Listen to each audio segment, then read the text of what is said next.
about this wind. There's not much I can do about it. But today I'd like to talk about what I consider to be a pretty good analogy for the warbow in the medieval period to a modern context. Um, and this is the analogy of artillery. And there's actually evidence for this. The oldest regiment in the British Army is an artillery regiment. When it was first established, it was also a longbow regiment, established by Henry VIII. I know that's Tudor, but people living in that period didn't know that they were going from medieval to Tudor. They just knew that there was a new dynasty being established. They didn't know the importance of it. So, why do I say artillery? Some people have said that the longbow is a lot like the machine gun. I think there's some credence to that.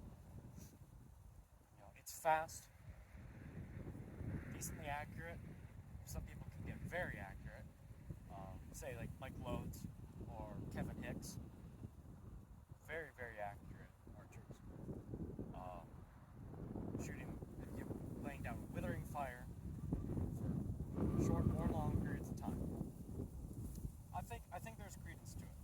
But also remember, there are very few analogies that are 100% from the medieval world to today.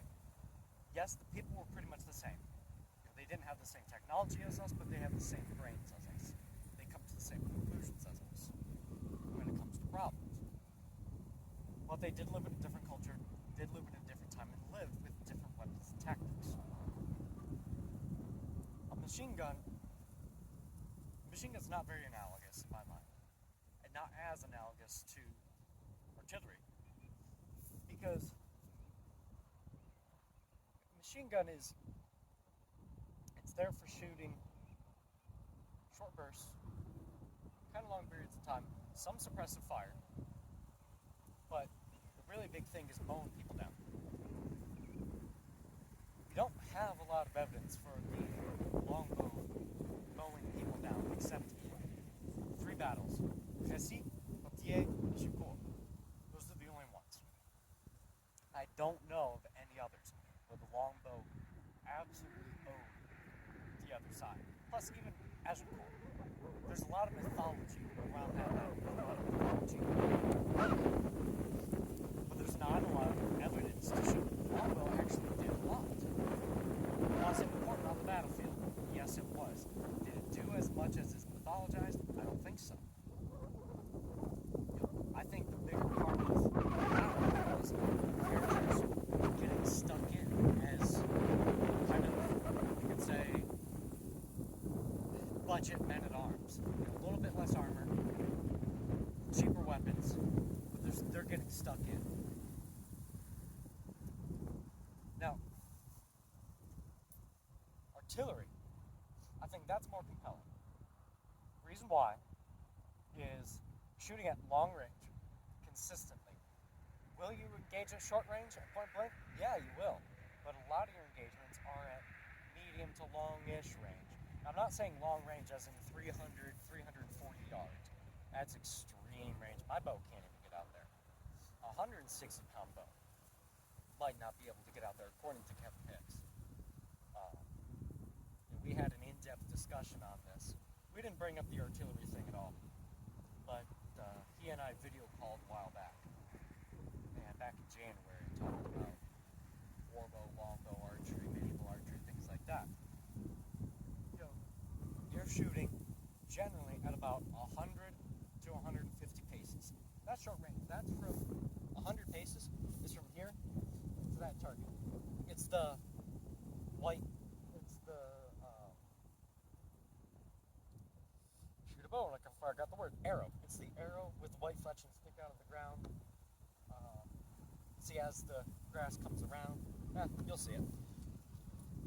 You've got good eyes, whoever you are, except Tony. But he'll probably be able to see anyway. That's 100 paces, 150 paces. That's just past the dip. That's point blank range for a heavier pound bow. This bow only draws some 100 to 105 pounds at the higher end, depending on the temperature and the humidity. Right there. Yeah, that's 105.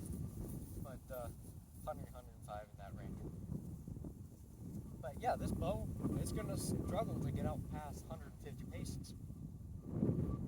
So that's about 175, 200 yards, somewhere in there.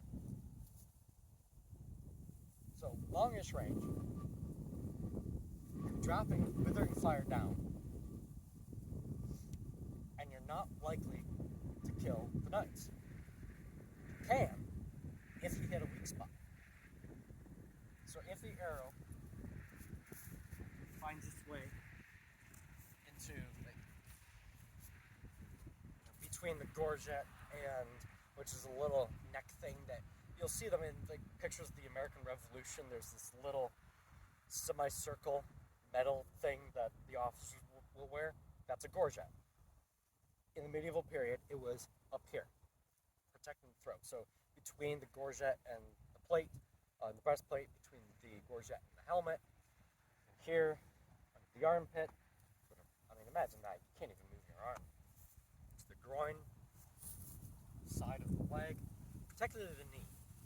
Arrow in the knee. Maybe onto the foot. Imagine getting your foot hit to the ground. Ow. Sometimes they had armor on the foot, sometimes they didn't. And the hands.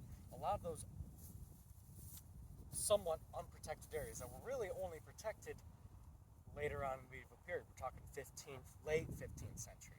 Early 15th century, did they have that sort of armor? Yeah, they did. Was it common? Not really. So, can you kill a tank with artillery? Say, a mortar. Yeah, you can, if you hit the weak spot. Can you kill a tank with machine guns? In the interwar years, 1920s and 30s, sure, tanks had really bad armor. You could kill a tank with a high caliber machine gun like a 50 cal. Today, not a chance. So, yeah, hit a weak spot on a tank with a mortar. There we go. And the knights were they were the tanks of the medieval period. Again, it's not very analogous, but it's the best analogy we have. Against unarmored folk, unarmored soldiers, a mortar bomb, boom, dropping down, exploding. Yeah, that'll hurt them. Might even kill them.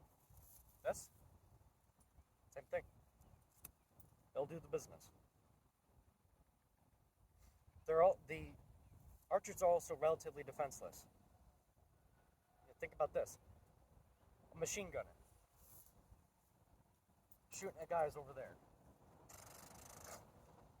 Get outflanked. They can defend themselves. A mortar team. Many mortar teams. Shooting over here.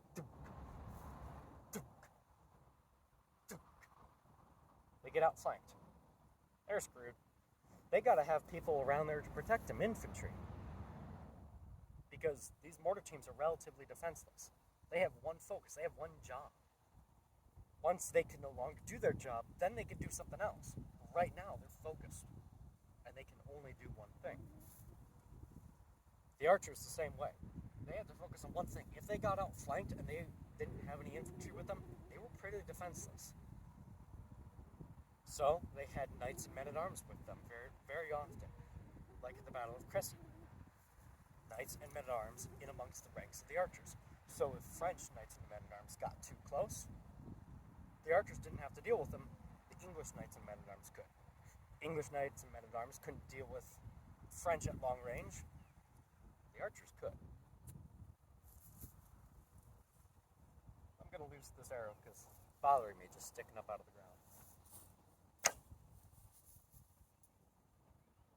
Well, that's not too bad. That's about 1.5 feet off the target, maybe 2 feet. Pretty good for my second arrow bag of the day. First arrow, second arrow bag. That's nice.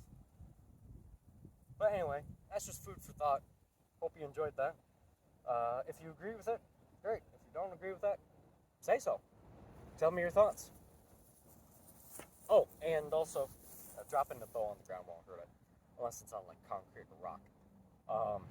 If you want to get into warbow archery, or just archery in general, feel free to contact me. If you know me, you know how to. If you don't know me, post in the comments. and I'll help you out. It's pretty easy to get into, but I hurt my shoulder because I went from a 25-pound bow to a 75-pound bow.